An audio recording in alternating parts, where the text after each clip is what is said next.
Selamat datang KUHP baru, KUHP baru, Kitab Undang-Undang Hukum Acara Pidana baru, yang hari ini disahkan di tingkat 1, tinggal masuk ke tingkat 2, 13 November 2025. Lelah sekali, panjang sekali, tapi akhirnya selesai juga. Pertanyaan sederhananya, apa bedanya KUHP lama dengan KUHP baru? Jika KUHP lama yang sudah 44 tahun itu kita jalani, hak-hak para tersangka, para terdakwa, bahkan saksi sering diabaikan.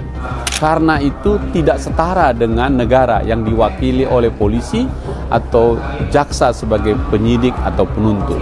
Karena itu dalam KUHP baru ini, siapapun warga negara yang bersentuhan dengan hukum wajib didampingi pengacara atau advokat, agar warga negara ini setara dia dengan negara untuk pemeriksaan. Apa bentuknya itu? Kalau dulu yang sekarang ini KUHP itu mengatur boleh didampingi tapi sebagai tersangka saja, tapi diam saja, tidak bisa membela secara terbuka kliennya. Kalau ini dia bisa mengikuti terbuka, dia bisa memprotes jika cara pemeriksaannya tidak sesuai dengan aturan main yang ada atau melanggar hak asasi manusia, dan bisa mengajukan keberatan, dan keberatannya itu menjadi bagian dari berkas perkara. Dengan demikian sejak awal si tersangka ini telah mendapatkan pendampingan hukum secara utuh dijamin oleh undang-undang. Itu yang pertama.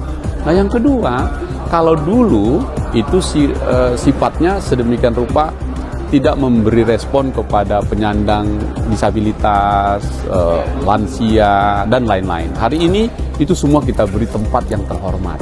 Kemudian nggak dikit-dikit masuk penjara, tapi restoratif justice. Bagaimana menyelesaikannya dengan musyawarah sebagai kearifan lokal di Indonesia, dan itu harus dilakukan sejak dini. Jadi proses pidana itu dibuat paling akhir. Yang terakhir apa? Ada lagi namanya pengakuan bersalah pada korporasi. Kemudian ada lagi yang disebut penuntutan yang tertunda karena pengakuan yang bersalah tadi, dan banyak lagi.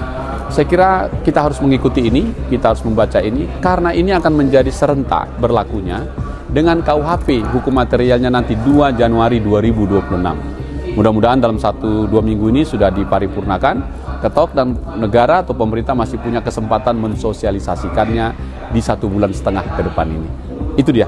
Karena itu sekali lagi fraksi Partai Demokrat dengan bangga menjadi bagian dari pembahasan revisi KUHP ini, karena sejak 2012 Presiden SBY lah yang pertama kali memulai mengusulkan KUHP baru, tapi belum bisa dan tertunda, baru hari ini bisa kita sahkan.